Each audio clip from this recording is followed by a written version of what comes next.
அதனைக்கு ஆரம்பமாக நம் கண்களை மூடியாவே உம்முடைய குமாரனாகிய இயேசு கிறிஸ்துவின் நாமத்திலே உம்மண்டை நாங்கள் வருகிறோம். ஆண்டவரே, நீர் நல்லவர், நன்மை செய்கிறவருமாயிருக்கிறீர். கர்த்தாவே, எங்கே 2-3 பேர் உம்முடைய நாமத்தினாலே கூடி வருகிறார்களோ அங்கே அவர்கள் மத்தியிலே நான் வாசமாயிருக்கிறேன் என்று சொன்ன தேவன், உம்முடைய வார்த்தையின்படி எங்கள் மத்தியிலே நீர் இருக்கிறதற்காக உமக்கு நன்றி செலுத்துகிறோம். ஆண்டவரே, உம்முடைய மகா பெரிய அன்புக்காக உமக்கு நன்றி செலுத்துகிறோம். உம்முடைய கிருபைக்காக உமக்கு நன்றி செலுத்துகிறோம். உம்முடைய தயவுக்காக உமக்கு நன்றி செலுத்துகிறோம்.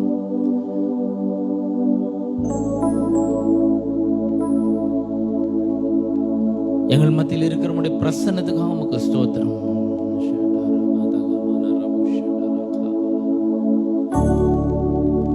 எங்கள் ஒவ்வொருவரையும் ஆசீர்வதிப்பீராக. இந்த ஆராதனை ஆண்டவரை நாங்கள் ஆவியோடும் உண்மையோடும் உம்மை ஆராதிக்க எங்களுக்கு உதவி செய்யும்படியாய் ஜெபிக்கிறேன். கர்த்தரை பாதுகாக்கும்படியாய் ஜெபிக்கிறேன். ஆண்டவரே, in the name of Jesus, I release the anointing of Jesus Christ to touch every people's lives, of Father, transform their lives, of Father.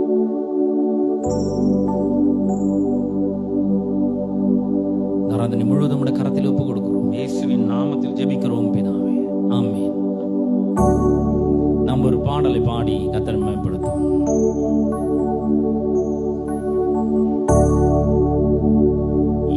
எனக்கொத்தாசை வரும் பர்வதம் நேரா என் கண்களை ஏறெடுப்பே.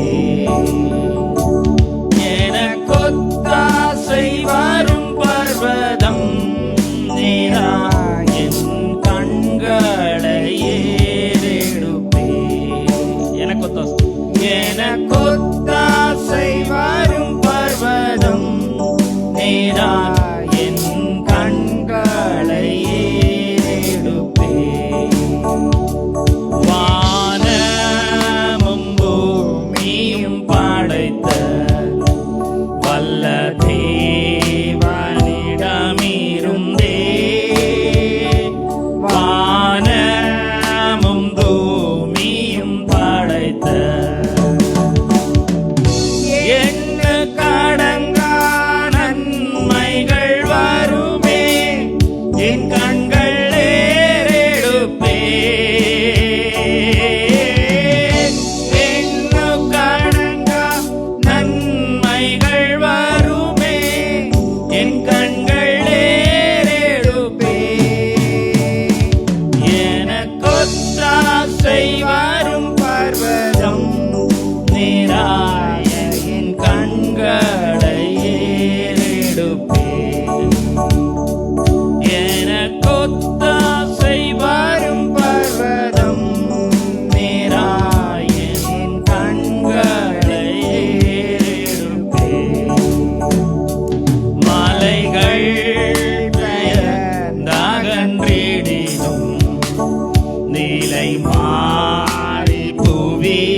சொல்லுகிறார், எனக்கு ஒத்தாசை வரும் பர்வதங்களுக்கு நேராக என் கண்களை நான் ஏறெடுக்கிறேன். பல நேரங்களில் வாழ்க்கையின் அந்த சர்க்கிள் ஆஃப் லைஃப் சொல்லுவோம், வாழ்க்கை சூழல் ஒரு சுழல் மாதிரி. அதில் சிக்கி கொண்டு யார் நமக்கு ஹெல்ப் பண்ணுவாங்க, யார் நமக்கு உதவி செய்வாங்க? நமக்கு யாருமே இல்லை இந்த உலகத்தில். என்ன நேசிக்கிறதுக்கு யாரும் இல்லை, எனக்கு உதவி செய்யறதுக்கு யாரும் இல்லை. எனக்கு உதவி செய்கிற அளவுக்கு, என் பிரச்சனைகளை சரி செய்கிற அளவுக்கு யாரும் இல்லை. எங்கேருந்து வரும்? எங்கேருந்து வரோன்றதை நம்ம நிறைய பேர் வீட்டில் கேட்குறோம். எங்கேருந்து வரும் பணம்? எங்கேருந்து வரும்?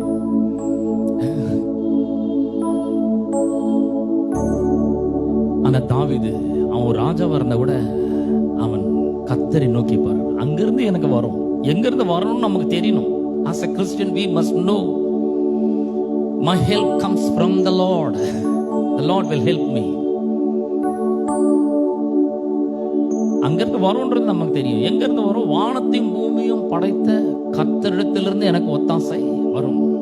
நான் சொல்றேன், இந்த மாலை வேளையில நிச்சயமா அவர் உங்களுக்கு உதவி செய்ய முடியும். He will help you. உபாகமம் 28ஆம் அதிகாரத்தில் அவர் சொல்றார், the Lord will help you to defeat your enemies and scattered in all directions. உங்களுக்கு எதிராக வருகிற எல்லா சத்துருக்களையும் முறியடிப்பதற்கு, ஜெயிப்பதற்கு அவர் உங்களுக்கு உதவி செய்கிறவரா இருக்கிறார். எதிர்க்க வர்றவங்க எல்லா பக்கமும் செதறி ஓடுவார்கள்.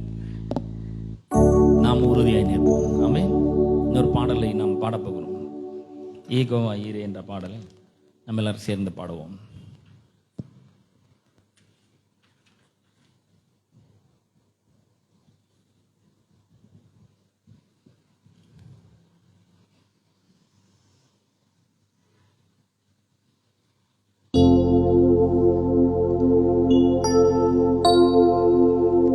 யெகோவா ஈரே, எனக்கெல்லாம் நீரே, என் தேவை எல்லாம் சந்திப்பீ.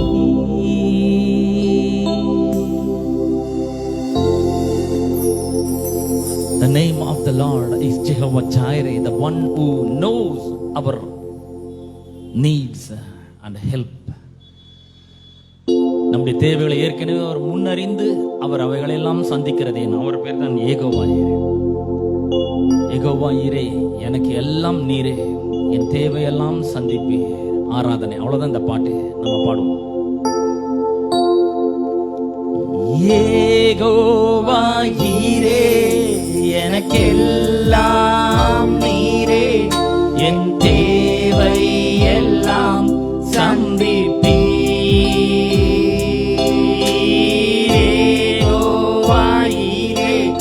எனக்கெல்லாம் நீரே, என் தேவை எல்லாம் சந்திப்பீர்.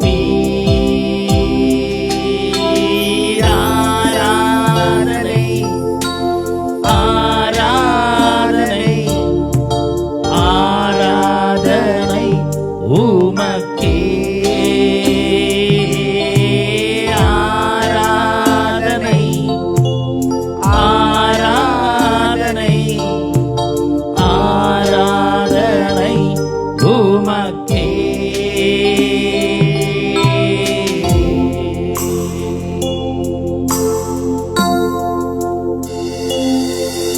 என் எதிர்பார்ப்புக்கு மேலாக செய்பவரே, என் ஜெபங்கள் அனைத்திற்கும் பதில் தருவீரே.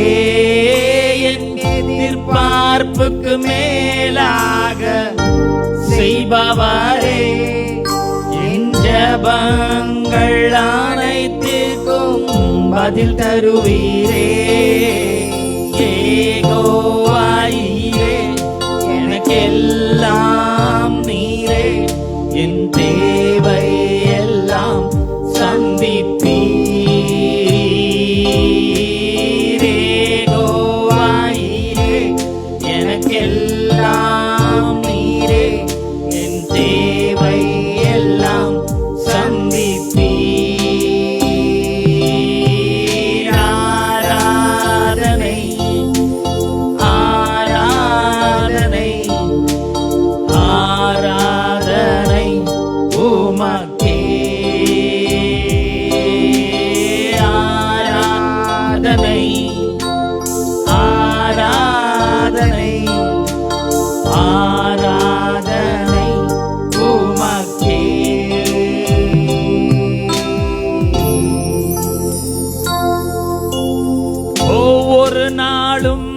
அதிசயமாக போஷித்தீரே. தலை குனிந்த இடங்களில் எல்லாம் உயர்த்தினீரே. ஒவ்வொரு நாளும் அதிசயமாக போஷித்தீரே. நான் தலை குனிந்த இடங்களில் எல்லாம் உயர்த்தினீரே. யெகோவாயிரே, எனக்கெல்லாம் நீரே, என் தேவை எல்லாம்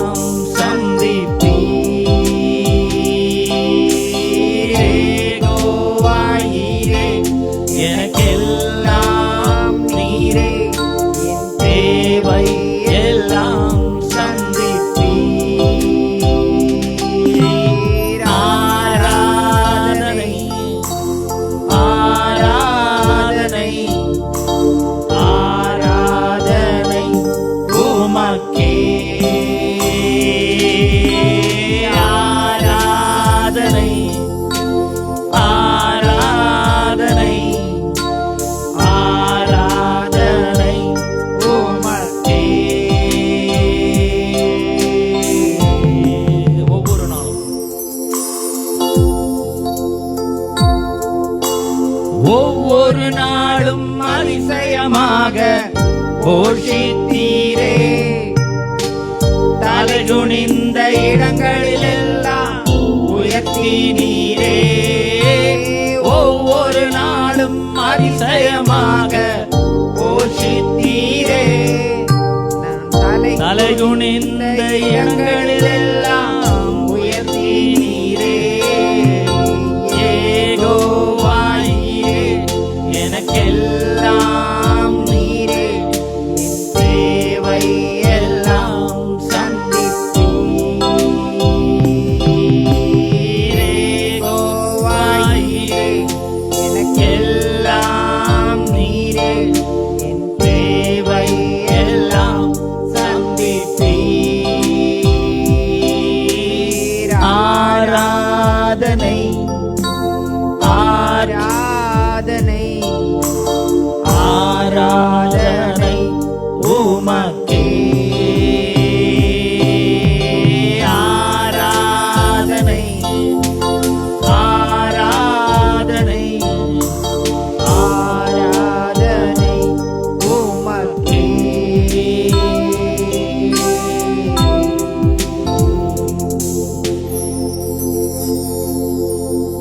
ஆண்டவர் நம்மளை ஒவ்வொரு நாளும் அதிசயமாக போஷித்து வந்தார். இஸ்ரவேல் ஜனங்களை 40 ஆண்டு காலங்கள் வனாந்தரத்தில் போஷித்தார். அவர்கள் சட்டைகள் கிழியவில்லை, அவர்களுடைய கால்கள் வீங்கவில்லை, அவர்களுடைய காலணிகள் தேய்ந்து போகவில்லை. ஒரு தகப்பன் தன் பிள்ளைகளை சுமக்கிறது போல கர்த்தர் இஸ்ரவேல் ஜனங்களை சுமந்து கொண்டு வந்தார். எவ்வளவு அற்புதம் பாருங்க. கர்த்தர் அற்புதமாக அதிசயமாக போஷிக்கிற தேவனா இருக்கிறார். ஸ்விக்கியில சொமோட்டோல ஆர்டர் பண்ணல, ஒவ்வொரு நாளும் வானத்திலிருந்து மண்ணை இறங்கி வந்தது. அவ்வளவு பெரிய அற்புதத்தை செய்ய முடியும் நமக்காக.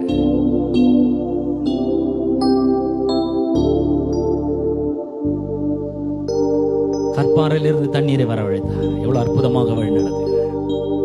அது மட்டும் இல்ல, தலை குனிந்த இடத்துல அருளை தலை நிமிர செய்கிற தேவனா இருக்கிறார். 3ஆம் சங்கீதம் 3ஆம் வசனத்துல வேதம் சொல்லுகிறது, ஆனாலும் கர்த்தாவே நீரே என் கேடகமும் என் மகிமையும் என் தலையை உயர்த்துவரமா இருக்கிறீர். ஒருவேளை இன்னைக்கு உங்க தலை தொங்கி போயிருக்கலாம், இன்னைக்கு ஒருவேளை தலை குனிஞ்சிருக்கலாம். ஆனா நான் சொல்றேன், இந்த ஆண்டவர் உங்கள் நிச்சயமாக உங்கள் தலைகளை உயர்த்துவார். ஹல்லேலூயா. He is the lifter of our heads. Not only that, he is our lifter of our souls also.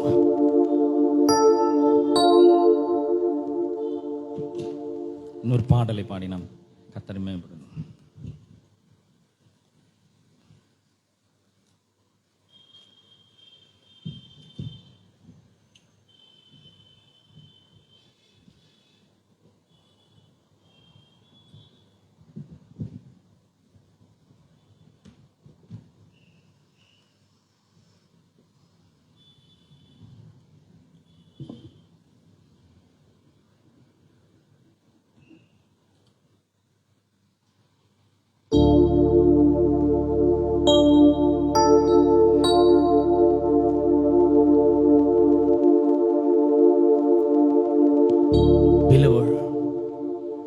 never expects anything from you. He expects your love towards him. உங்ககிட்ட இந்த அன்பை மட்டும்தான் அவர் எதிர்பார்க்கிறார். இந்த பாடல் மூலமாக ஆண்டவரை நான் உண்மை நேசிக்கிறேன் என்று நாம் எல்லாரும் சேர்ந்து சொல்ல போகிறோம்.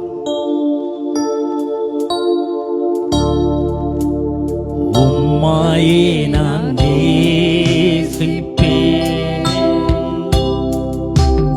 உம்மாயே நான் நேசிப்பேன்,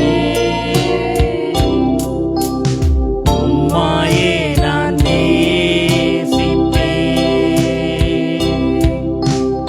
உன்னதரே செய்யா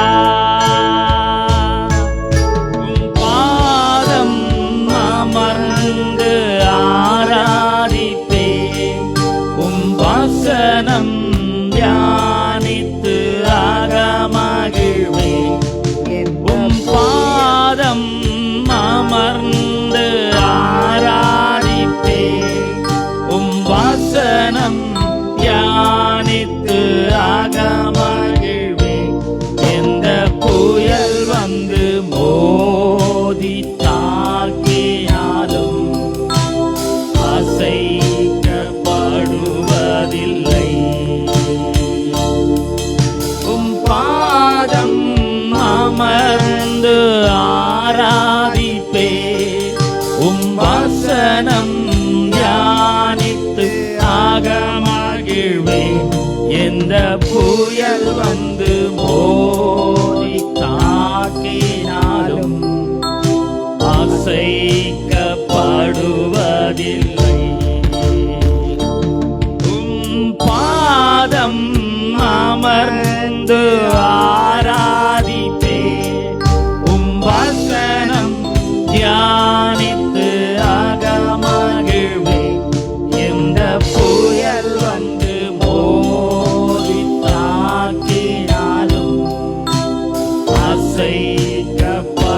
அசைக்கப்படுவதில்லை.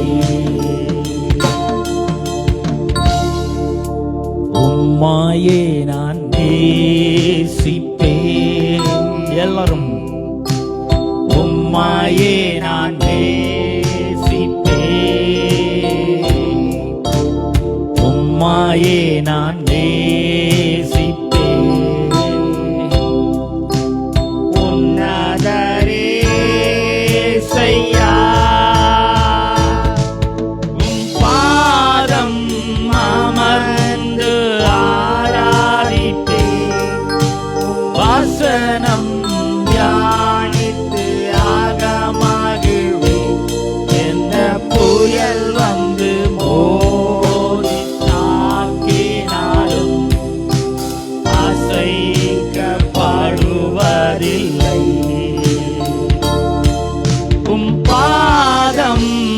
அமர்ந்து ஆராதிப்பேன், உம் வசனம் தியானித்து அகமகிழ்வேன். எந்த புயல் வந்து மோதி தாக்கினாலும் அசைக்கப்படுவதில்லை. உம்மாயே நான்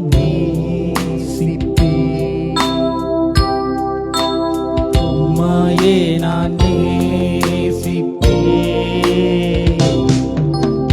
உம்மாயே நான் நேசிப்பேன். உன்னதரே இயேசையா.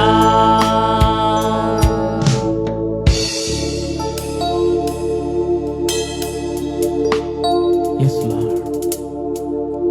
நாங்கள் பாதத்தண்டை அமர்ந்து உம்மை ஆராதிக்கிறோம், உம்முடைய வசனத்தை தியானிக்கிறோம்.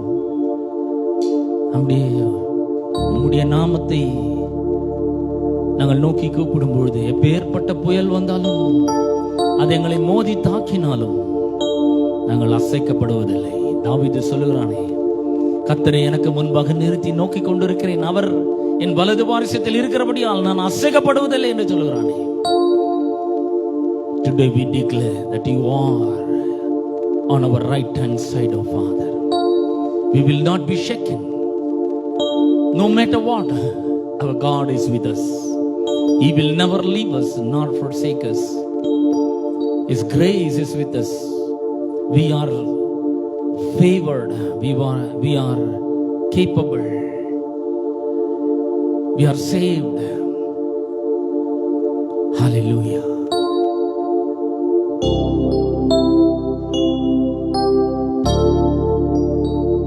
Hallelujah. I dispel every demons that are working against our people, oh Father. I declare anger to go out of their lives, oh Father. Every negative things I declare to go out of their lives, Lord.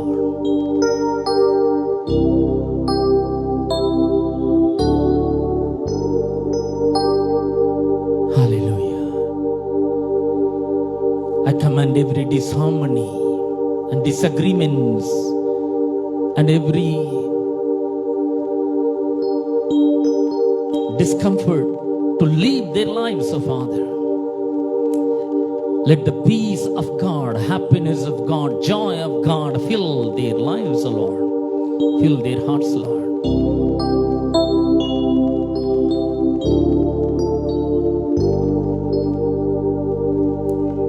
We look to you. We focus your word, Lord. We focus your grace, your focus, your favor. உம்முடைய தயவை நாங்கள் நோக்கி பார்க்கிறோம். உம்முடைய கிருபையை நாங்கள் நோக்கி பார்க்கிறோம். ஜீவனை பார்க்கிலும் கிருபை நல்லது என்று உம்முடைய வார்த்தை சொல்லுகிறது. We are blessed, Lord. Hallelujah. We declare that, Lord. We are blessed. Hallelujah. ஆண்டவரே உமக்கு நன்றி செலுத்துகிறோம். இந்த மாலை வேளைக்காய் உமக்கு நன்றி செலுத்துகிறோம். தேவாதி தேவன், கர்த்தாதி கர்த்தர், எங்கள் வாழ்க்கையின் மேல் அக்கறையும் அன்பும் உள்ள தேவன், எங்களை மறக்காமல் நினைத்து கொண்டிருக்கிற தேவன், உம்மை நாங்கள் போற்றுகிறோம், உம்மை வாழ்த்துகிறோம், உம்மை வணங்குகிறோம், உம்மை ஆராதிக்கிறோம், மகிமைப்படுத்துகிறோம்.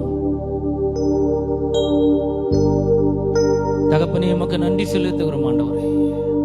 இந்த மாலை வேளையில் ஆண்டவரே ஒவ்வொருவரும் பிரசன்னத்தினாலே நிரப்பமுடைய ஜெபிக்கிறவுடைய வல்லமையோட மகிமை ஜனங்களோட வாழ்க்கையின் மூலமாக வெளிப்படுகிறதற்காக உமக்கு ஸ்தோத்திரம்.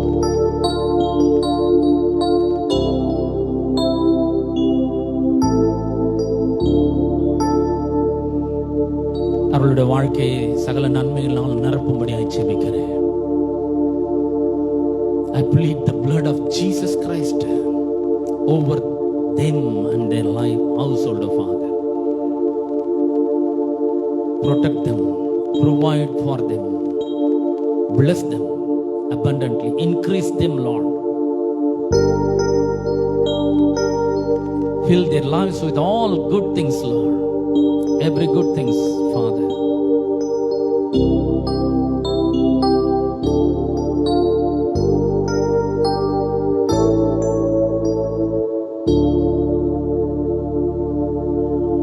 We give you all the glory, honor and praise to you alone, O Lord. Amen.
பிரியமானவர்களே, வெற்றி வாழ்வு திருச்சபையினுடைய புதன் மாலை ஆராதனைக்கு வந்திருக்கிற உங்கள் யாவரையும் நம்முடைய ஆண்டவரும் ராட்சியருமாக இயேசு கிறிஸ்துவின் நாமத்தினாலே வாழ்த்தி வரவேற்கிறேன்.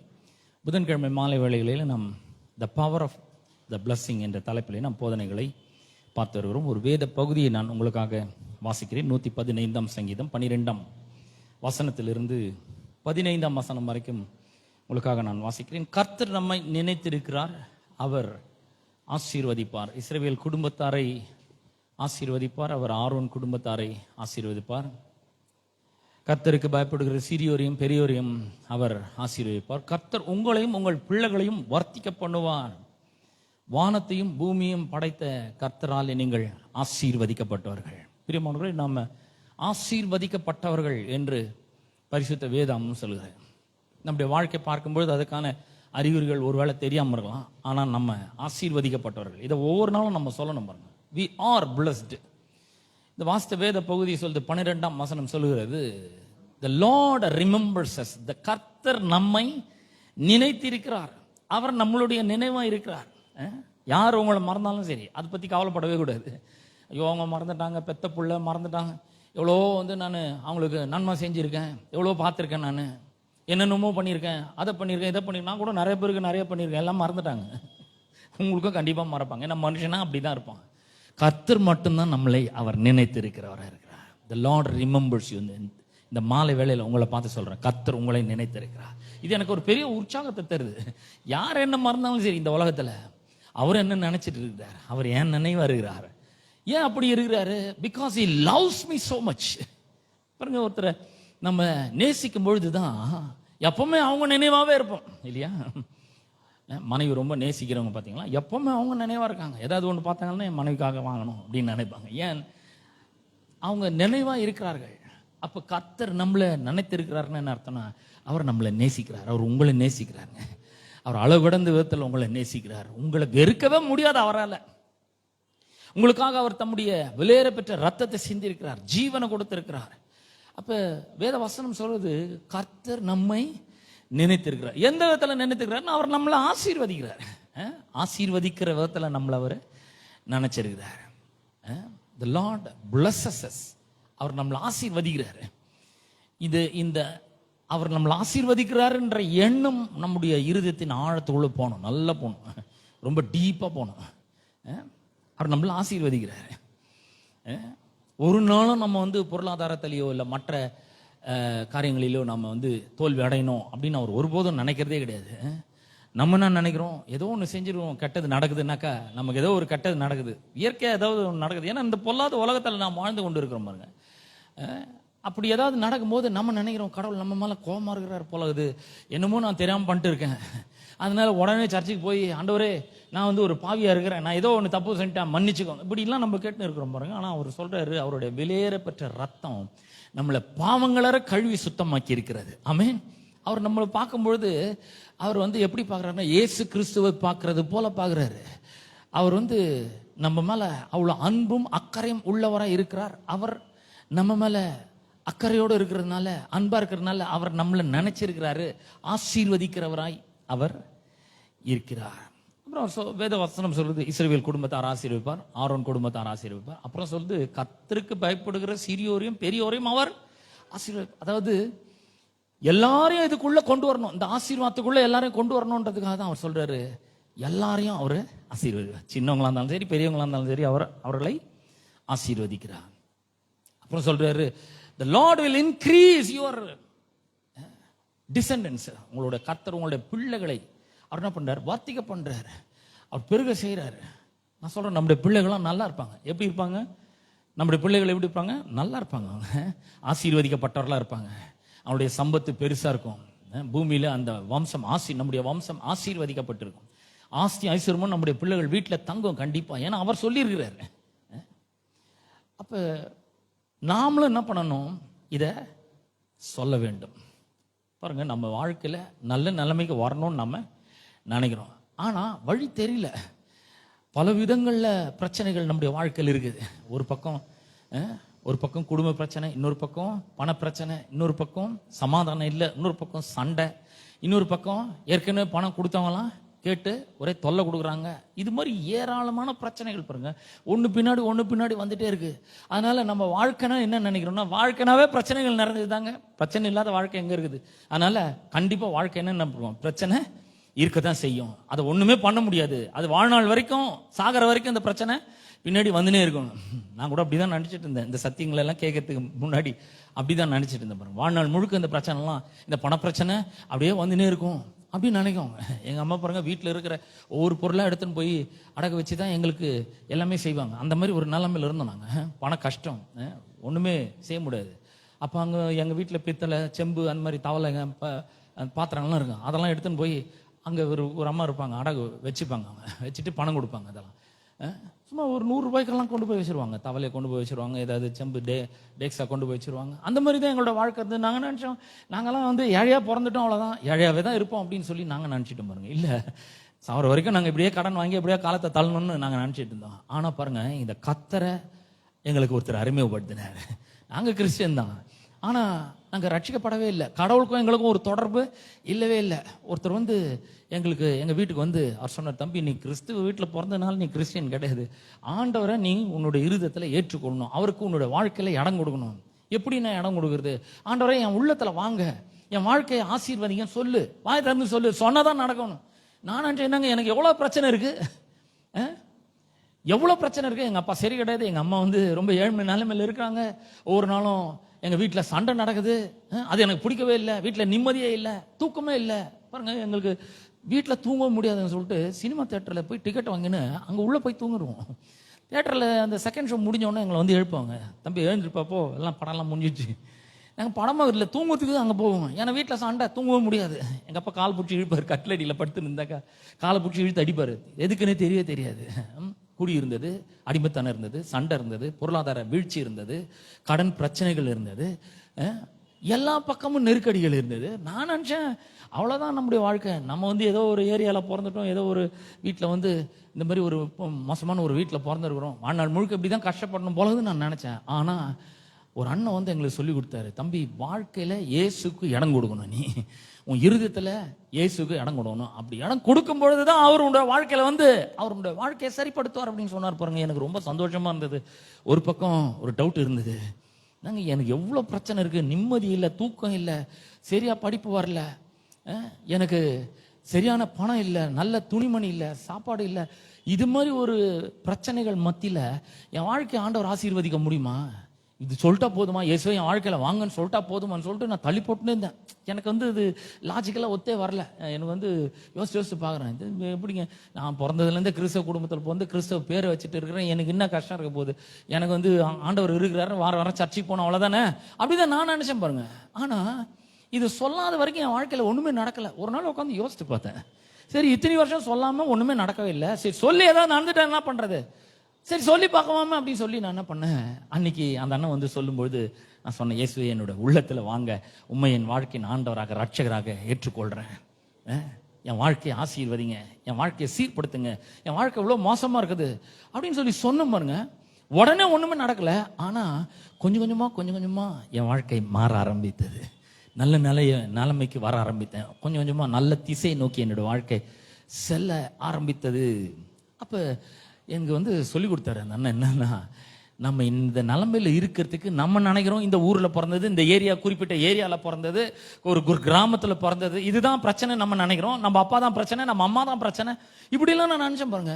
எங்கள் ஃப்ரெண்ட்ஸ் எல்லாம் பார்த்தீங்கன்னா நிறைய சொத்துள்ள பசங்க. எனக்கு வந்து எந்த செலவுமே கிடையாது, எல்லாமே அவங்க பண்ணுவாங்க. என்னோட ஃப்ரெண்ட்ஸ் தான் எல்லாமே, பணம் செலவு பண்ணுற எல்லாமே எங்கள் ஃப்ரெண்ட்ஸ் தான். நான் சும்மா என்னை கூட கூட்டிகிட்டு போவாங்க, அவ்வளோதான். எல்லா செலவும் அவங்க பண்ணுவாங்க. அவங்களெல்லாம் பார்த்து பிரமிச்சிருக்கேன், அப்பா என்ன மாதிரி ஒரு வாழ்க்கை இவங்களுக்கெல்லாம் அப்படின்னு சொல்லி நான் பிரமிச்சிருக்கேன் பாருங்க. அப்போ எங்கள் அப்பாவை ரொம்ப வெறுத்தேன். ஏன்னா எங்களுக்குன்னு எதுவுமே சேர்த்து வைக்கல, அவங்க அப்பாங்க எவ்வளோ சேர்த்து வச்சுருக்காங்க. பிரச்சனை எங்கள் அப்பா தான். நான் இந்த நிலைமையில் இருக்கிறதுக்கு காரணம் எங்கள் அப்பா தான் அப்படின்னு நினச்சேன், எங்கள் அம்மா தான் அப்படின்னு நினச்சேன், நான் பிறந்த ஊர் தான் நினச்சேன், நான் பிறந்த ஏரியா தான் நினச்சேன், நான் பிறந்த வீடு தான் நினச்சேன், இப்படி தான் நான் நினச்சிட்டு இருந்தேன் பாருங்க. அப்போ ஒரு நாள் வந்து எனக்கு அந்த அண்ணன் சொன்னார், தம்பி அப்படி கிடையாதுப்பா, இன்னைக்கு நீ இந்த நிலைமையில் இருக்கிறதுக்கு காரணம் நீ இவ்வளோ நாள் என்ன பேசுன, வாயிலிருந்து வார்த்தை என்னென்னலாம் வந்துச்சு, அதுதான் காரணம் அப்படின்றாரு. நான் அப்படியே ஸ்டன் ஆகிட்டேன். நான் இவ்வளோ நாள் என்ன பண்ணேன், நான் அந்தளவுக்கு நல்லவன் இல்லை, என்னால் ஒருபோதும் இது மாதிரி செய்யவே முடியாது, இந்த நிலைமைக்கு என்னாலலாம் வரவே முடியாது, எனக்கு ரொம்ப டயர்டாக இருக்குது, வாழ்க்கை ரொம்ப கடினமானதாக இருக்குது, இப்படி தான் நான் சொல்லிட்டு இருந்தேன். Life is so difficult, I can't do this, என்னால் இதை செய்யவே முடியாது, ஐம் நாட் குட் இனஃப், நான் வந்து அந்த அளவுக்கு நல்லவனே கிடையாது, ஐம் நாட் ஸ்மார்ட் இனஃப், நான் அந்த அளவுக்கு அறிவாளி கிடையாது, எனக்கு என்னால் ஒருபோது இதை செய்ய முடியாது, எப்பவுமே டயர்டாக இருக்குது, எப்பவுமே நான் வந்து என்ன பண்ணியிருக்கேன்னா நெகட்டிவாகவே பேசியிருக்கேன். என்னுடைய சூழ்நிலையே பேசியிருக்கேன். என்கிட்ட ஒன்றும் இல்லை, எங்கள் அப்பாட்ட ஒன்றும் இல்லை, என் பாக்கெட்டில் பணம் இல்லை, என் அக்கௌண்ட்டில் பணம் இல்லை, இப்படியே தான் சொல்லியிருந்தேன் பாருங்க. நம்முடைய வாழ்க்கையை வந்து நம்முடைய வாழ்க்கையினுடைய சூழ்நிலைகள் தான் கண்ட்ரோல் பண்ணுதுன்னு நம்ம நினச்சிட்டு இருக்கோம். வேற சிலர் இருக்காங்க, ரொம்ப பேட் லக்குங்க, நேரம் சரியில்லை. கேள்விப்பட்டுக்கிறீங்களா? நான் நிறைய கேள்விப்பட்டிருக்கேன். எனக்கு நேரமே சரியில்லைங்க, என் நேரம் அப்படி நல்லா வாழ்ந்தேன், இப்போ வந்து எனக்கு நேரம் சரியில்லை, இவ்வளோ நாள் வந்து இத்தனை மாதம் இத்தனை வருஷம் கஷ்டப்படணுன்ட்டு என் தலை எழுத்து, என் தலைவிதி அப்படின்னு அப்படி சொல்கிறாங்க. அதெல்லாம் கண்ட்ரோல் பண்ணுதுன்னு நினைக்கிறாங்க. நம்முடைய வாழ்க்கையை இதெல்லாம் கண்ட்ரோல் பண்ணுது. என்னோட வளர்ப்பு, நான் பிறந்த பின்னணி, நான் பிறந்த ஊர், நான் வந்து இங்கே வந்து இந்தியாவில் வந்து பிறந்துட்டேன், கொஞ்சம் ஃபாரினில் பிறந்திருந்தா, கொஞ்சம் சுவிட்சர்லாண்ட்லாம் பிறந்திருந்தாக்கா சும்மா நம்ம வேலையே செய்யலாம் கூட வேலை கிடைக்கிற வரைக்கும் பணம் கொடுத்துருப்பாங்க. கேபிள் கனெக்ஷன் வந்துடும், கேஸ் கனெக்ஷன் வந்துடும், உங்களுக்கு வீட்டுக்கே வந்து எல்லாமே வந்துடும், உள்ள ஃபுல்லாக எல்லாம் பைப் கனெக்ஷன்லாம் கொடுத்து மொத்தம் நீங்கள் எந்த கவலையும் படாமல் பாடுறதுக்கு. சுவிட்சர்லாண்ட்லாம் அப்படி தான் நான் நினச்சிக்கினேன். இதெல்லாம் படிக்கும்போது நினச்சிக்கினேன், சுவிட்சர்லாண்டில் பிறந்திருக்கலாம், எந்த கஷ்டமும் படாமல் வீட்டுக்கே எல்லாமே வந்திருக்கும், கேஸ் கனெக்ஷன் வந்திருக்கும், தண்ணிக்கு ஒன்றும் பணம் தேவையில்லை. எனக்கு இதெல்லாம் போக எனக்கு என்ன பண்ணியிருப்பாங்க, ஒரு மாதமும் ஒரு ஸ்டைஃபண்ட் மாதிரி கொடுத்துருப்பாங்க, அதுவே போதுமானதுக்கு அதிகமாக இருந்திருக்கும். அந்த மாதிரிலாம் யோசிச்சிருக்கேன் பாருங்க. நம்ம வளர்ந்த பின்னணி இதெல்லாம், நம்முடைய வேலை, நம்முடைய கடந்த காலத்தில் நாம் செய்த தவறுகள். நான் வந்து பெரிய தப்பு பண்ணிட்டேங்க, இதை செஞ்சிருக்க கூடாது, இதை செஞ்சதுனால நான் வந்து இது இப்படி வந்து சிக்கிட்டு இருக்கேன், நான் இதை செஞ்சிட்டதுனால இந்த நிலைமையில நான் வந்து இருக்கிறேன், நான் மட்டும் அதை செய்யாம இருந்திருந்தேன்னா, நான் மட்டும் இந்த வேலைக்கு போயிடலாம பாருங்க. சிலர்லாம் வந்து ஒரு வேலையில போய் புகுந்து கிட்டத்தட்ட 20 வருஷம் கண்ணு மூடி தரத்துல ஓடிடுது, ஒண்ணுமே சம்பாதிச்சிருக்க மாட்டாங்க அவங்க அந்த வேலையில. அப்படி கூட ஓடிடுது நிறைய பேருக்கு அப்படி வேலை. இது வந்து நம்முடைய வாழ்க்கையை கண்ட்ரோல் பண்ணுது அப்படின்னு நினைச்சிருக்கோம். சில நேரங்களில் வந்து கல்வி அறிவு இல்லைங்க, நான் வந்து நல்லா படிச்சிருந்தேன்னா, கல்வி அறிவு மட்டும் இருந்ததுன்னா நல்லா வந்திருப்பேன் அப்படின்னு நான் உடம்பு நினச்சிருக்கேன். நான் என் கூட படித்தவனலாம் ஒரு நல்ல டிகிரி முடிச்சுட்டு அவங்கள போய் கேட்டேன். நான் +2ல் +10th பாஸ் பண்ணிட்டு +1 போனேன். +1 போனோன்னு ஒரு ஃபார்ம் கொடுத்தாங்க. இதெல்லாம் எங்களுக்கு ஒன்றும் பழக்கமே கிடையாது, யாரும் எங்கள் வீட்டில் படித்தவங்களும் கிடையாது. போனேன், என்ன ஃபில்அப் பண்ண சொன்னாங்க. ஃபில்அப் பண்ணோன்னு உங்களுக்கு வந்து என்ன குரூப் வேணும்னு கேட்டாங்க. என்ன குரூப் வேணும்னு, என்ன இது குரூப்னு என்னன்னே தெரியாது எங்களுக்கு. சரி, எனக்கு என்ன குரூப் போடுறது இல்லை. அங்கே ABCDE இருக்கு, என்னோட இனிஷியல் இ, எங்கள் அப்பா பேர் எபினேசர், ஆனால் இனிஷியல் டிக் பண்ணிட்டேன் நான். என்னென்ன என்ஜினியரிங் குரூப், என்ஜினியரிங் குரூப் +1 +2ல என்ஜினியரிங் குரூப்.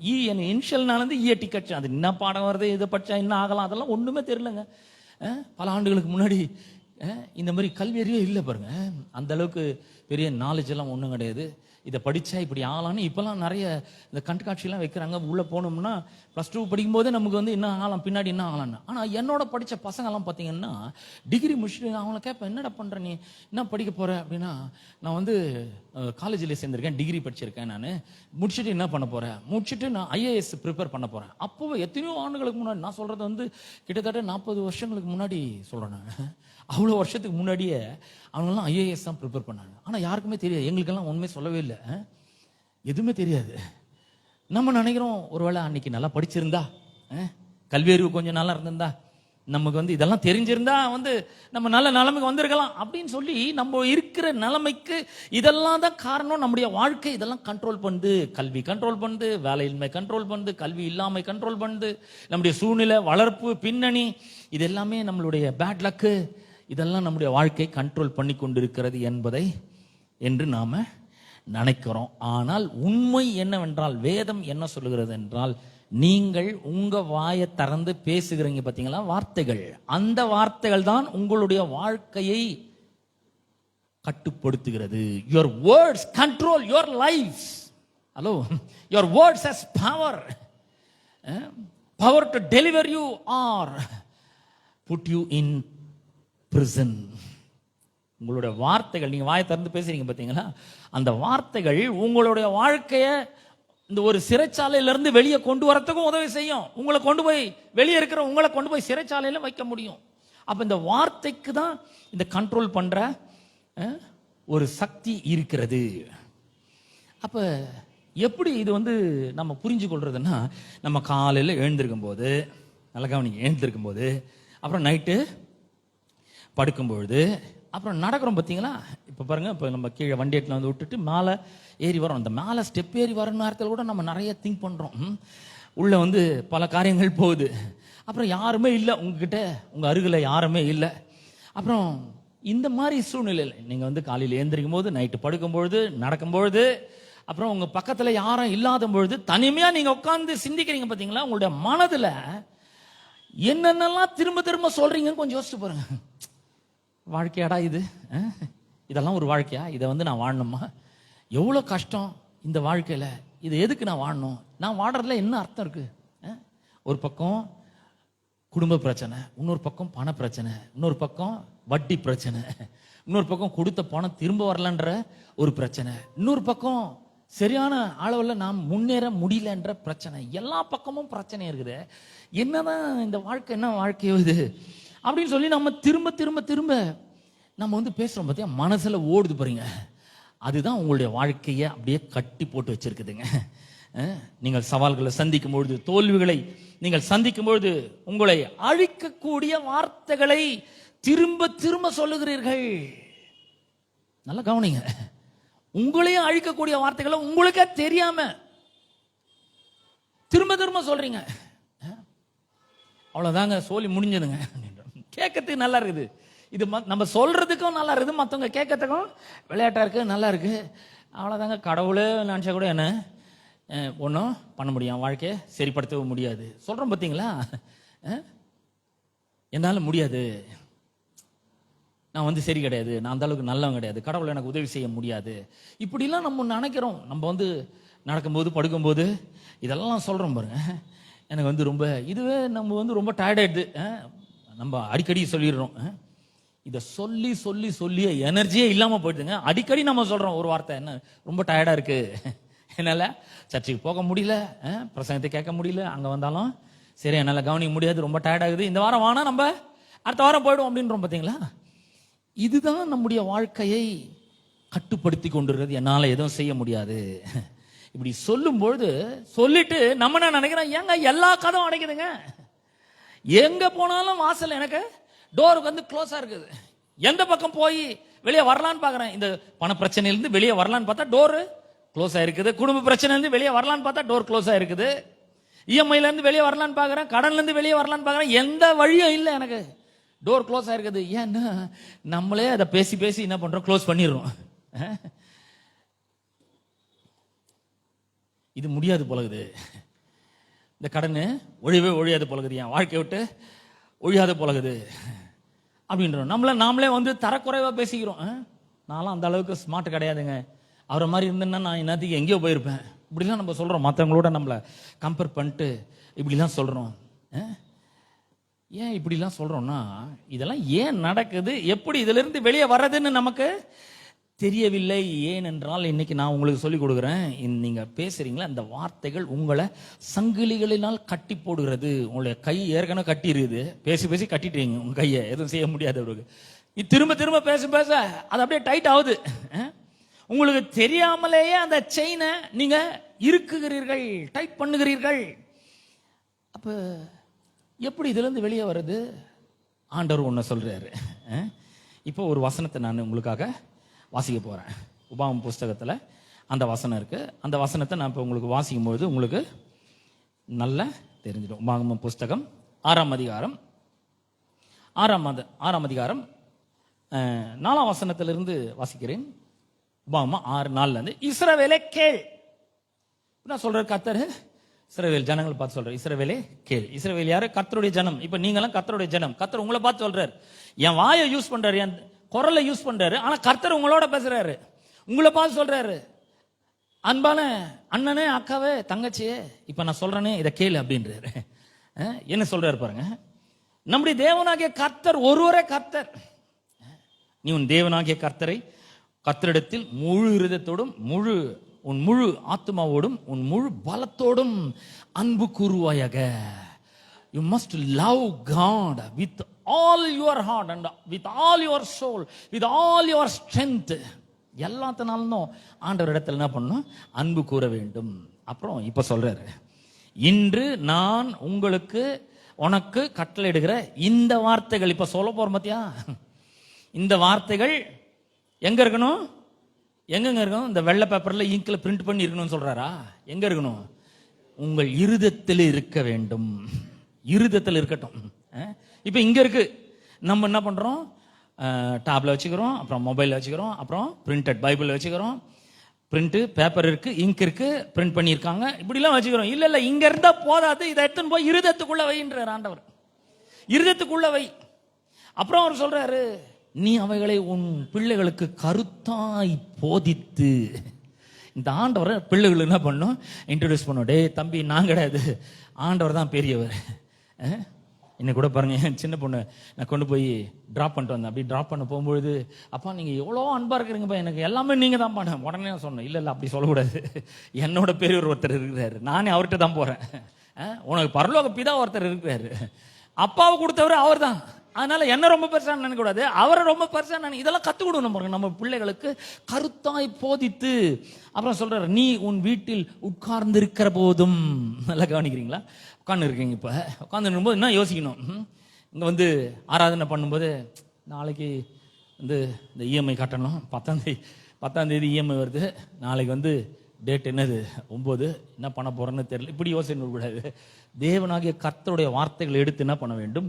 பிள்ளைகளுக்கு கருத்தாய் போதிக்கிறதோட மட்டும் இல்லாம, உன் வீட்டில் உட்கார்ந்து இருக்கிற போதும், வழியிலே நடக்கிற பொழுதும், படுத்துக் கொள்ளுகிற போதும், எழுந்திருக்கிற போதும் அவைகளை குறித்து பேசி. சும்மா வீண்டாதெல்லாம் பேசக்கூடாது. பிள்ளைங்களெல்லாம் கூப்பிட்டு உட்காரச்சிங்க, பார் அப்பாவுக்கு எவ்வளோ கடன் இருக்குன்னு சொல்ல போகிறேன். அப்படிதான் ஒரு அப்பா அவங்க பிள்ளைய கூப்பிட்டு சொன்னாராம், பாரு நான் வந்து நிறைய கடன் வாங்கிட்டு இருக்கிறேன், இனிமேல் எல்லாத்தையும் நீ தான் சம்பாரிச்சு என்ன பண்ணணும், அடையணும்னு. அவளுக்கு ஒரு பயம் வந்துச்சு. எப்படி பண்ணுறது? அப்பா வாங்கின கடன் பிள்ளை எப்படி லட்சக்கணக்கில் இருக்கு, நிறைய பிரச்சனைகள் அவங்களுக்கு வீட்டில். அதனால இப்போ அவங்க அந்த அப்பா கூப்பிட்டு சொல்கிறாரு, இந்த பிள்ளை ஒரே இப்போதான் வேலைக்கே ஜாயின் பண்ணிக்கிறா, ஒரு 20,000 25,000 ரூபாய் சம்பாதிக்கிறா, எந்த காலத்துக்கு அடைகிறது இதெல்லாம், எப்படி குடும்பத்தை பார்க்கறது, எப்படி எல்லாத்தையும் நீதாம அடையணும்னு சொல்லிட்டுக்கிறாரு. இப்படி சொல்லி கொடுக்கக்கூடாது. எவ்வளவு கடன் இருந்தாலும் சரி, கர்த்தர் நம்மளை கைவிட மாட்டார். அவர் கடன்களை ரத்து செய்கிற தேவனா இருக்கிறார். நம்ம கடன்களை எல்லாம் கொடுத்து தீர்க்கிற அளவுக்கு அவர் நம்மளை ஆசீர்வதிக்கிற தேவனா இருக்கிறார். இயற்கைக்கு அப்பாற்பட்ட விதத்தில் அவர் நம்ம ஆசீர்வதிக்க அவர் வல்லமுள்ளவரா இருக்கிறாரு. அப்படின்றத நாம் என்ன பண்ண வேண்டும்? சொல்லிக் கொடுக்கிறவர்களாக இருக்க வேண்டும். அப்போ நீ உன் வீட்டில் உட்கார்ந்து இருக்கிற போதும், வழியில நடக்கிற பொழுதும், படுத்துக் கொள்கிற பொழுதும், எழுந்திருக்கிற போதும் அவைகளை குறித்து பேசி, அவைகளை உன் கையின் மேல் அடையாளமாக கட்டிக்கொள்வாயாக. அவைகளை உன் கண்களுக்கு நடுவே ஞாபகக்குறியாய் இருக்க கடவுது. அவைகளை உன் வீட்டு நிலைகளிலும் உன் வாசல்களிலும் எழுதுவாயாக. சொல்ல போற வார்த்தைகள்லாம் அவ்வளவு முக்கியமானது. சும்மா அதை வந்து இந்த காதல கேட்டு அப்படி விட்டுறாது. ஒவ்வொன்றுத்தையும் 100 முறை சொல்லு, டெய்லி சொல்லு. நான் ஆசீர்வதிக்கப்பட்டவன் சொல்லுங்க, 100 முறை சொல்லணும். நான் சுகமாக்கப்பட்டவன், நான் விடுதலையாக்கப்பட்டவன், I am capable, I am able to do anything, I can do all things through Christ who strengthens me. என்னை பலப்படுத்துகிற கிறிஸ்துவினாலே எல்லாவற்றையும் செய்ய எனக்கு பலன் உண்டு. நான் இன்னைக்கு இருக்கிறத பாருங்க, 1000 மடங்கு நான் நல்லா வருவேன். அவர் எனக்கு சொல்லி இருக்கிறாரு, பணத்தை சம்பாதிக்கக்கூடிய அபிஷேகத்தை என் மேல வச்சிருக்கிறாரு. நான் தொட்டதெல்லாம் பொண்ணா விளங்கும். கர்த்தர் என்னோட கூட இருக்கிறாரு, நான் மேல வந்து கொண்டிருக்கிறேன். பாருங்க, நம்ம என்ன நினைக்கிறோம்? ஒரு முறை வந்து இத ஒரு பாச சொல்லி கேட்டுட்டா நம்ம ஆசீர்வதிக்கப்பட்டுருவோம்னு நினைக்கிறோம். முடியவே முடியாது. நீங்க உங்க வாயை திறந்து சொல்லணும், உங்க இருதயத்துல நீங்க அதை கொண்டு போய் வைக்கணும். நீங்க எழுந்திருக்கும் பொழுதும், நடக்கிற பொழுதும், வழியில நடக்கிற பொழுதும், உட்கார்ந்து இருக்கிற பொழுதும், எழுந்திருக்கும் போதும் அவைகளை குறித்து பேசணும். ஆண்டவருடைய வார்த்தை எப்படி சொல்லுது? நான் ஆசீர்வதிக்கப்பட்டேன். இன்னைக்கு நான் 100 முறை சொல்ல போறேன், நான் ஆசீர்வதிக்கப்பட்டவன். நான் சொல்லுங்க, டெய்லி சொல்றேன், நான் ஆசீர்வதிக்கப்பட்டவன் 100 முறை. நம்ம நினைக்கிறோம் ஒரு முறை சொல்லிட்டு 1000 முறை நம்ம என்ன பண்றோம்? ஐயோ ஒன்றும் இல்லைங்க, ரொம்ப கஷ்டத்தில் இருக்கு, இதை வந்து நிறைய முறை சொல்றோம். இப்போ என்ன பண்ண போறோம்? அப்படியே மாற்ற போறோம். இப்போ இன்னைக்கு நம்ம இருக்கிற நிலைமை காரணமே நம்ம வாயில இருந்து வர வார்த்தைகள் தான். ரொம்ப கஷ்டத்தில் இருக்காங்க, கையில பைசா இல்லைங்க, நயா பைசா இல்லைங்க, ரொம்ப கடனுங்க, என்ன பண்றதுன்னே தெரியலங்க. இதெல்லாம் நமக்கு ரொம்ப ஈஸியா வருது. ஆனா நான் ஆசீர்வதிக்கப்பட்டான்னு சொல்றது ரொம்ப கஷ்டமா இருக்குது நம்ம. ஆனா இப்ப என்ன பண்ண போறோம்? இதை மட்டும் நம்ம சொல்ல போறோம், நான் ஆசீர்வதிக்கப்பட்டவன், தரித்திரம் என்னுடையது கிடையாது, எனக்கு விரோதமாக உருவாக்கப்படும் எந்த ஆயுதமும் வாய்க்கவே வாய்க்காது. 1000 முறை 100 முறை சொல்லுங்க. முதல்ல பிராக்டிஸ் ஆகட்டும், வாய் திறந்து சொல்லணும். நம்ம வந்து டிசைட் பண்ணணும், இதை 100 முறை நான் சொல்ல போறேன். நான் ஆசீர்வதிக்கப்பட்டவன்ற 100 முறை சொல்லணும். நான் சுகமாக்கப்பட்டவன் 100 முறை சொல்லணும். எனக்கு விரோதமாக உருவாக்கப்படும் எந்த ஆயுதம் வாய்க்காது. பணத்தை சம்பாதிக்கக்கூடிய அபிஷேகத்தை கர்த்தர் என் மேல வச்சுக்கிறார். ஒரு தெய்வீக சக்தி என் மேல இருக்குது. நான் பணத்தை சம்பாதிக்க முடியும். என் கையில பணம் தங்கும். நம்ம பாருங்க, இப்படி வச்சாக்கா ஓட்டையா தெரியுதா, என் கை ஓட்ட கைன்னு சொல்லிட்டாங்க. பணமே நிக்க மாட்டேங்குதுங்க. எவ்வளவு வந்தாலும் கையில பணம் நிக்க மாட்டேங்குது. ஜான் ஏறினா முழம் சருகுது, வர 8 செலவு 10 இருக்குங்க. என்ன பண்ற? ஒன்னும் பண்ண முடியலங்க. இந்த ஒன்னும் பண்ண முடியலன்றது நிறுத்தணும். முதல்ல அந்த வார்த்தையை பேசவே கூடாது. என்னால எல்லாமே செய்ய முடியும். கர்த்தர் என்னை ஆசீர்வதிச்சு இருக்கிறார். இன்றைக்கு இருக்கிறத விட 1000 மடங்கு நான் நல்லா இருப்பேன் அப்படின்ற வார்த்தையை எடுத்துன்னு போய் உள்ளத்துல வைக்கணுங்க. அவர் சொல்லிக்கிறார், உள்ளத்துல வை, இதே பேசு. வீட்டில் உட்கார்ந்து இருக்கிற போது, எழுந்திருக்க போது, நடக்கிற பொழுது இவர்களை குறித்து பேசு. பிள்ளைகளுக்கு கருத்தா போதி விடாத, இதே சொல்லு அப்படின்றார். இதை தவிர வேற எதுவும் பேசாத. சொல்றோம், கடன்ல மூழ்கிட்டு இருக்கிறாங்க. எங்க மாமா இருக்கிறார் ஃபாரின்ல. அவர் தான் என்ன கையை பிடிச்சி தூக்குவாருன்னு நினைக்கிறேன். கை கொடுத்தா அவர் மட்டும் கொஞ்சம் கை கொடுத்தாருன்னா போதும், நான் நல்லா வந்துடும். யாரும் கை கொடுக்க மாட்டாங்க. நான் இன்னைக்கே சொல்லிடுறேன், ஒரு ஆள் கூட கை கொடுக்க மாட்டாங்க உங்களுக்கு. ஆண்டவர் மட்டும் தான் உங்களுக்கு கை கொடுக்கிறவரா இருக்கிறார். அவர் உங்களை தூக்கி விடுகிறவரா இருக்கிறார். அவர் உங்களை உதவி செய்ய ஆயத்தமா இருக்கிறார், ரெடியா இருக்கிறாரு. ஆண்டவரே அப்படின்னும் போது உடனே கை கொடுக்குறாரு. பேதுரு பாருங்க, அமிழ்ந்து போறான், தண்ணியில் நடந்துட்டே இருக்கிறான், அமிழ்ந்து போகிறான். ஆண்டவரே அப்படின்னு சொல்றான் பாருங்க, உடனே கையை பிடிச்சி தூக்குறாரு. அற்ப விசுவாசி, ஏன் பயப்பட்ட, ஏன் சந்தேகப்பட்ட, பயப்படாத அப்படின்றாரு. அப்ப பாருங்க, பயம் ஒரு மிகப்பெரிய பிசாசினுடைய ஆயுதமா இருக்கிறது. பயம் வந்துச்சுன்னா பிசாசு உள்ள நுழையிறான். பயம் பிசாசுக்கு நம்முடைய வாழ்க்கையில கதவை திறக்க. எதுக்குமே பயப்படவே கூடாது, தைரியமா இருக்கணும். தைரியமா இருக்க வேண்டும். கர்த்தர் என்னோட கூட இருக்கிறார். அவர் என்னை விடுவித்து இருக்கிறார். அவருடைய ரத்தத்தினால் என்னை கழுவி இருக்கிறார். நான் இந்த ரத்த கோட்டைக்குள்ள இருக்கிறேன், பாதுகாக்கப்பட்டு இருக்கிறேன். ஆசீர்வாதம் என்னுடையது, பாதுகாப்பு என்னுடையது, அவருடைய பராமரிப்பு. அவர் எனக்கு என்ன தேவைன்னு அவர் அறிந்திருக்கிறார். எல்லாவற்றையும் அவருடைய மகிமையின் ஐஸ்வர்யத்தின்படி சந்தித்து இருக்கிறார். பாருங்க, இத அவர் சொல்றாரு 9ஆம் வசனத்துல, அவைகளை உன் வீட்டு நிலைகளிலும் உன் வாசல்களிலும் எழுதுவாயாக. 10ஆம் வசனம், உன் தேவனாகிய கர்த்தர் உனக்கு கொடுப்பேன் என்று ஆபிரகாம், ஈசாக்கு, யாக்கோபு என்பவர்களாகிய உன் பிதாக்களுக்கு ஆணையிட்டு கொடுத்த தேசத்தில் உன்னை பிரவேசிக்க பண்ணும் போதும் நீ கட்டாத வசதியான பெரிய பட்டணங்களையும். வசனத்தை பாருங்க, 11ஆம் வசனம். இப்ப நான் வாசிக்க போறேன், 11ஆம் வசனத்தை வாசிக்கிறேன். நீ நிரப்பாத சகல நல்ல வஸ்துக்களாலும் நிரம்பிய வீடுகளையும், நீ நடாமல் நாட்டப்பட்டிருக்கிற திராட்சை தோட்டங்களையும் ஒலிவ தோப்புகளையும், நீ வெட்டாமல் வெட்டப்பட்டு இருக்கிற கிணறுகளை நான் உனக்கு தரேன். என்ன மாதிரி ஒரு ஆசீர்வாதம் பாரு. கர்த்தர் இதெல்லாம் தரேன்னுங்கிறாரு. நான் தரேன். நம்ம கேட்கல, அவரே சொல்லிட்டாரு, நான் தரேன் இதை உனக்கு, நான் தரேன், நீ பயப்படாத, நீ நல்லா வருவ, ஆசீர்வதிக்கப்பட்டவனா இருப்ப. கர்த்தர் உனக்கு எல்லாவற்றிலும் உனக்கு உதவி செய்வார். கண்டிப்பா உனக்கு உதவி செய்வார். இதை எல்லாவற்றையும் உனக்கு நான் தரேன்னுங்கிறாரு. இதை கொண்டு போய் எங்க வைக்கணும்னா, நம்முடைய இருதயத்திலே நாம் இந்த வார்த்தைகளை கொண்டு போய் வைக்கிறவர்களாக இருக்க வேண்டும். இப்போ ஒரு வசனத்தை நான் உங்களுக்காக வாசிக்க போறேன். இந்த வசனத்தை மட்டும் நம்ம வாசித்து முடிக்க போறோம். இந்த வசனத்தில் மெசேஜ் டிரான்ஸ்லேஷன்லேருந்து இந்த வசனத்தை நான் உங்களுக்கு வாசிக்க போறேன். முதல்ல நான் அதை தமிழில் வாசிக்கிறேன், அப்புறமா நான் இங்கிலீஷில் வாசிக்கிறேன். முதல்ல இது தமிழில் வாசிக்கிறேன். ஆமோஸ் 9ஆம் அதிகாரம் 13ஆம் வசனத்தை உங்களுக்காக நான் வாசிக்க போறேன். ஆமோஸ் தீர்க்கதரிசன புஸ்தகம் 9ஆம் அதிகாரம் 13ஆம் வசனத்தை வாசிக்கிறேன். 9:13. இதோ உழுகிறவன் அறுக்கிறவனையும் திராட்சை பழங்களை ஆலை ஆடுகிறவன் விதைக்கிறவனையும் தொடர்ந்து பிடித்து பர்வதங்கள் திராட்சரசமாய் வடிகிறதும் மேடுகளெல்லாம் கரைகிறதுமான நாட்கள் வரும் என்று கர்த்தர் சொல்லுகிறார். இப்போ நம்ம இதை வாசிக்கிறோம், நமக்கு தமிழில் தான் இருக்கு, ஆனால் நமக்கு ஒன்றுமே புரியல இல்லையா?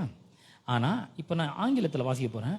இதே வசனத்தை நான் ஆங்கிலத்தில் வாசிக்க போகிறேன். எவ்வளோ அருமையாக எழுதப்பட்டிருக்குதுன்னு பாருங்கள். 13ஆம் வசனத்திலிருந்து நான் உங்களுக்காக வாசிக்கிறேன். இங்கே உழுகிறவன் அறுக்கிறவனையும் திராட்சை பழங்களை ஆலை ஆடுகிறவன் விதைக்கிறவனையும் தொடர்ந்து பிடித்து. அப்படின்னா இப்போ முதல்ல ஒரு வயலில் விளைச்சல் வரணும்னு என்ன பண்ணுவாங்க? முதல்ல உழவர்கள் தான் என்ன பண்ணுவாங்க? அந்த கலப்பையை கொண்டு போய் நிலத்தில் உழுவாங்க. உழுது முடிச்ச உடனே என்ன பண்ணுவாங்க? விதைக்கிறாங்க இல்லையா? உழுகிறவன், அப்புறம் விதைக்கிறவன், அப்புறம் அறுக்கிறவன், அப்புறம் ஆலை ஆடுகிறவன். இப்படி தான் அந்த ஸ்டெப்பாக வரும். இப்போ என்ன ஆகுதுன்னா, உழுகிறவன் அறுக்கிறவனை தொடர்ந்து பிடிப்பானா. எப்படின்னா, இப்போ உழுதுனே இருக்கிறான், உழுது முடிச்சிட்டான், விதைச்சிட்டான், அப்புறம் விளைச்சல் வந்துச்சு. அப்புறம் என்ன பண்றான்? அறுக்கிறான். அறுத்துட்டே இருக்கும்போது பார்த்தீங்கன்னா அடுத்த சீசன் உழவு போடுற சீசன் வந்துடுச்சு. நிலத்தை உழக்கூடிய சீசன் வந்துடுச்சு அப்படின்றாரு. அப்படின்னா அவ்வளோ விளைச்சல், எக்கச்சக்கமான விளைச்சல். அந்த விளைச்சலை அறுத்து முடியவே இல்லை. இந்த விதைக்கிறவனே வந்து திரும்ப வந்துட்டான், உழுகிறவனே திரும்ப வந்துட்டான். அடுத்த சீசன் வந்துடுச்சுங்க உழறதுக்கு. ஆனால் பார்த்தீங்கன்னா இன்னும் அறுத்து முடியல. அவ்வளோ விளைச்சலை ஆண்டவர் தராரு. இதை வந்து ஆங்கில வேதாமத்தில் வாசிக்கிறேன். இதை வந்து நீங்கள் உங்கள் வாட்ஸ்அப் நம்பர் இருந்தால் நீங்கள் கொடுத்துட்டு போங்க. இந்த வசனத்தை உங்களுக்கு நான் எல்லாருக்கும் அனுப்புகிறேன். இதை ஒவ்வொரு நாளும் 100 முறை சொல்லுங்கள். இதைத்தான் கொண்டு போய் இருதயத்தில் வைக்க சொல்றாரு. இப்போ ஆங்கில வேதாமத்தில் இந்த வார்த்தை எப்படி சொல்லுன்னா, எஸ் இண்டீட் ஆண்டவர் சொல்றாரு. 13ஆம் வசனம் இப்படிதான் ஆரம்பிக்கும். எஸ் இண்டீட் அப்படின்னா சத்தியமா சொல்றேன். யாரு? கர்த்தர் சொல்றாரு. சத்தியமா சொல்றேன். Yes indeed, it won't be long now. ரொம்ப நாள் ஆகாது. இப்போ எதுக்கு ரொம்ப நாள் ஆகுது? இப்போ சொல்ல போறாரு சில காரியங்கள்லாம், அதுக்கு ரொம்ப நாள் ஆகாது. Yes indeed, it won't be long now. Things are going to happen so fast, your head will swim. One thing fast on the heels of the other.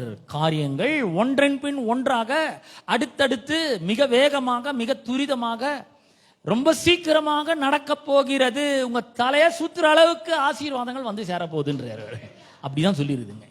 இது நான் சொல்லலைங்க, இது என்னுடைய வார்த்தைகள் கிடையாது, நான் டிரான்ஸ்லேட் பண்ணல. இது ஆண்டவர் சொல்லியிருக்க வார்த்தை, கர்த்தருடைய வார்த்தை. இதை எங்க வைக்க சொல்லியிருக்காரு? எங்கெங்க வைக்க சொல்கிறார்? டேப்ல வைக்க சொல்கிறாரா? மொபைல் வைக்க சொல்கிறாரா? பிரிண்டர்ல வைக்க சொல்கிறாரா? எங்க வைக்க சொல்கிறார்? இருதயத்தில் கொண்டு போய் வைக்கணும். நம்ம சொல்லணும். இட் எஸ் இண்டீட், சத்தியமா சொல்றார் கர்த்தர். சத்தியம் தேவையில்லை, அவர் உண்மை உள்ள தேவன். அவர் சொல்றார். ஆனா சத்தியமா சொல்றேன், ரொம்ப நாள் ஆகாது, உன் தலையே சுத்துற அளவுக்கு காரியங்கள் ஒன்றன் பின் ஒன்றாக அடுத்தடுத்து வேகமாக துரிதமாக நடக்க போகிறது. அப்புறம் சொல்றாரு, you won't be able to keep it up. உன்னால அடக்கி வச்சுக்கவே முடியாது. அந்த மாதிரி ஆசீர்வாதங்கள் வரப்போகிறது. You won't be able to keep up. Everything will be happening at once. எல்லாமே ஒரே நேரத்தில் நடக்க போகிறது. இப்போ நான் உங்களை பார்த்து ஒரு கேள்வி கேட்குறேன். என்னைக்காவது நம்ம இந்த மாதிரி சிந்திச்சிருக்கோமா? எல்லாம் ஒரே நேரத்தில், நம்ம கடன்லாம் திடீர்னு ஒரே நாளில் அடைக்கிற மாதிரி, அப்புறம் நமக்கு ஏராளமான நம்ம பணம் நம்முடைய கைக்கு வந்து கேஷ் ஃப்ளோ நம்ம கைக்கு வந்து சேர்ற மாதிரி, நம்ம எடுக்கிற காரியங்கள்லாம் நம்முடைய வேலையில் ஒரு பெரிய உயர்வு, நிறைய சேல்ஸ், அந்த மாதிரி என்னைக்காவது யோசிச்சிருக்கோமா? எல்லாமே ஒரே நேரத்தில் நடக்கணும். ஆனால் அவர் சொல்றாருங்க, இதை எடுத்து இருதயத்தில் வைன்றாரு. இதை நான் நடப்பிக்கிறேன், இதை நான் செய்யறேன், நீ எடுத்து இருதயத்தில் மட்டும் வை, வாயை திறந்து சொல்லு. Everything is going to happen at everything is happening at once. எல்லாமே உடனே நடக்க போகுது, ஒரே நேரத்தில் எல்லாமே நடக்க போகுது. அப்புறம் சொல்றாரு, எவ்ரிவேர் யூ லுக் பிளஸிங்ஸ். ஹல்லேலூயா. இல்ல உங்களுக்கு என்ன சந்தோஷமாவே இல்லையா? எந்த பக்கம் திரும்பினாலும் ஆசீர்வாதம் இருக்க போகுதுன்றாரு. யார் சொல்றது? நானா? இல்லவே இல்லை, ஆண்டவர் சொல்றாரு. Everywhere you look blessings, blessings like wine pouring off on mountains and hills. மலை மேல திராட்சரசம் ஊத்தி வடிது பாருங்க, அப்படியே தப தப தப தபன்னு என்ன பண்ண போகுது? ஆசீர்வாதம் அப்படியே கூரையை பிச்சுன்னு கொட்டும் சொல்லும் பாருங்க, அந்த மாதிரி கொட்ட போகுது. உங்களுக்கு சந்தோஷமா இருக்குதா இல்லையா? எல்லாம் அப்படி இப்படி உட்காந்து இருக்கிறீங்க. கோபமா இருக்குதா உங்களுக்கு நான் சொல்றதுனால? என்னையா எங்க வாழ்க்கையை பார்த்தா எப்படி இருக்குது? எவ்வளவு கஷ்டத்துல வந்து உட்காந்து இருக்கேன்னு தெரியுமா? ஒரு சேல்ஸ் ஆல எல்லாம் கையை மீறி போயின்னு இருக்குது, கடன் வேற நிறைய இருக்குது, பண பிரச்சனை நிறைய இருக்கு. இந்த மாதிரிலாம் வந்து சொல்லுங்க, எங்களை பார்த்தா கிண்டலா இருக்குதா, கலாய்ச்சினுக்கிறீங்களா உட்காந்துன்னு கேட்குறீங்களா? இல்லைங்க, ஒரு நாளும் பொய்யுரையாத தேவன் உங்களை பார்த்து சொல்றாரு, everywhere you look blessings, blessings like wine pouring off on mountains and hills. ஹல்லேலூயா. அவர் சொல்றாரு, எவ்ரிதிங் ஹேப்பனிங் அட் ஒன்ஸ், எல்லாமே ஒரே நேரத்தில் நடக்க போகுது. அவர் சொல்றாரு. அப்புறமா சொல்றாரு, I will make everything right again for my people Israel. நீங்க 1000 தவறுகளை செஞ்சிருக்கலாம், ஆனா கர்த்தர் சொல்றாரு, நீங்க பண்ண தவறெல்லாம் நான் சரி பண்றேன், எல்லாத்தையும் இன்னொரு முறை நான் சீர்படுத்துறேன், எல்லாத்தையும் சரிப்படுத்துறேன். உங்க குடும்பத்தை சரி பண்றேன், உங்க வாழ்க்கையை சரி பண்றேன், உங்களுடைய பொருளாதாரத்தை சரிப்படுத்துறேன், உங்களுடைய கடன் பிரச்சனையை சரிப்படுத்துறேன், உங்களுடைய குடும்ப வாழ்க்கையை சரிப்படுத்துகிறேன், உங்களுடைய வியாதி நிறைந்த அந்த சரீரத்தை நான் சுகப்படுத்துறேன், பொருளாதாரத்தில் பின்தங்கி போயிருக்கிற உங்களுடைய பொருளாதாரத்தை நான் மேம்படுத்துறேன், உயர்த்துறேன். I will make everything right again for my people Israel. எல்லாத்தையுமே நான் சரி பண்றேன். நான் சொல்றேன், இன்னைக்கு எதெல்லாம் உங்க வாழ்க்கையில சரியில்லையோ அது எல்லாவற்றையும் கர்த்தர் சரி செய்யறேன்றாரு. Hallelujah. Everything God is going to make everything right again for my people அப்படின்றாருங்க. நீங்களாம் அவருடைய ஜனங்களாக இருக்கிறீங்க. நான் உங்களுக்கு எந்த விதத்திலும் ஒட்ட உறவு கிடையாது. ஆனால் அவர் உங்களுக்காக ரத்தம் சிந்திருக்கிறார். நான் உங்களுக்காக உயிரை கொடுக்கல, ஆனால் அவர் உங்களுக்காக உயிரை கொடுத்திருக்கிறார். நான் உங்களுக்காக சிலுவையில் தொங்கல, அவர் சிலுவையில் தொங்கி இருக்கிறார். நான் உங்களை நேசிக்கிறேன், ஆனால் என்னோட கோடி மடங்கு அதிகமாக அவர் உங்களை நேசிக்கிறாரு. அவர் உங்களை பார்த்து சொல்றாரு, அவர் ஒரு நாளும் பொய்யுரையாத தெய்வன். அவர் சொல்றாரு, எஸ் இன்டீட், சத்தியமா சொல்றேன், ரொம்ப நாள் ஆகாது, வெகு சீக்கிரத்தில் இதெல்லாம் நடக்க போகுது. எழுதி வச்சுக்கோங்க. Things are going to happen so fast, your head will swim, one thing on the heels of the other. Everything happening at once. Everywhere you look, blessings, you won't able to keep up. அடக்கி வைக்கவும் முடியாதுங்க, அதெல்லாம் மறைச்சு வைக்கவும் முடியாது. அப்படிப்பட்ட ஆசீர்வாதத்தை இப்போ இது என்ன பண்ணணும்னா, கொண்டு போய் இருதயத்தில் வைக்க வேண்டும். இருதயத்தில் வைக்கணும். வாயில் சொல்லணும், டெய்லி சொல்லணும். இதை 100 முறை சொல்லணும். ஒரு முறை சொல்லிட்டு அப்படியே இது பண்ண விட 100 முறை சொல்றவர்களாக இருக்க வேண்டும். பிரியமானவர்களே, நான் சொல்றேன், ஒவ்வொரு நாளும் இதை சொல்லுங்க. சொல்லும்பொழுது கர்த்தர் பெரிய காரியங்களை செய்வார். உங்களோட வாழ்க்கை அற்புத விதமாக மேலே எழும்பி வரும். உங்களோட வாழ்க்கை சீர்படும். இதெல்லாம் சரியில்லையா, அதெல்லாம் கர்த்தர் சரிப்படுத்துவார். அவர்கிட்ட ஒப்படைங்க. நீங்களே வச்சுன்னு மண்டே உருட்டி போட்டுட்டு இருக்காதீங்க. அவர்கிட்ட ஒப்படைங்க. ஆண்டவர், நீங்க பாருங்க, இதெல்லாம் நீங்க சரி பண்றேன்னு சொல்லிக்கிறீங்க, நீங்க சரி பண்ணுங்க அப்படின்னு சொல்லுங்க. கர்த்தர் உங்களையும் உங்களுடைய குடும்பங்களையும் ஆசீர்வதிப்பார். உங்கள் பிள்ளைகளை வர்த்திக்க செய்வார். ஆமென். நம்ம எல்லாரும் எழுந்து நிற்போம். கர்த்தருக்கு கேட்ட சத்தியத்துக்காக கர்த்தருக்கு மகிமை செலுத்துவோம். எங்கள் அன்பின் பிதாவே, உம்முடைய குமாரனாகிய இயேசு கிறிஸ்துவின் நாமத்திலே உம்மண்டை நாங்கள் வருவோம். இந்த அற்புதமான மன மகிழ்ச்சி நாளுக்காக உமக்கு நன்றி செலுத்துறோம். ஆண்டவரே, தேவாதி தேவன், கர்த்தாதி கர்த்தர், நீர் நல்லவரும் நன்மை செய்கிறவருமா இருக்கிறீர். ஆண்டவரே, இன்றைக்கு நாங்கள் பேசுகிற எங்கள் வாயிலிருந்து வருகிற வார்த்தைகள் தான் எங்களை வாழ்க்கையை கண்ட்ரோல் பண்ணுது. ஆண்டவரே, எங்க சூழ்நிலை இல்லை, எங்களுடைய பேட் லக் இல்லை, எங்களுடைய தலைவிதி, எங்களுடைய தலை எழுத்து அல்ல. ஆனால் நாங்கள் பேசுகிற வார்த்தைகள், நீ சொல்லி நீங்க நடக்கும் போதும், எழுந்திருக்கும் போதும், உட்காரும் பொழுதும், படுத்துக் கொள்கிற பொழுதும் இவைகளை குறித்து பேசி இவைகளை சிந்தித்துக் கொண்டிருன்னு சொல்றீரு.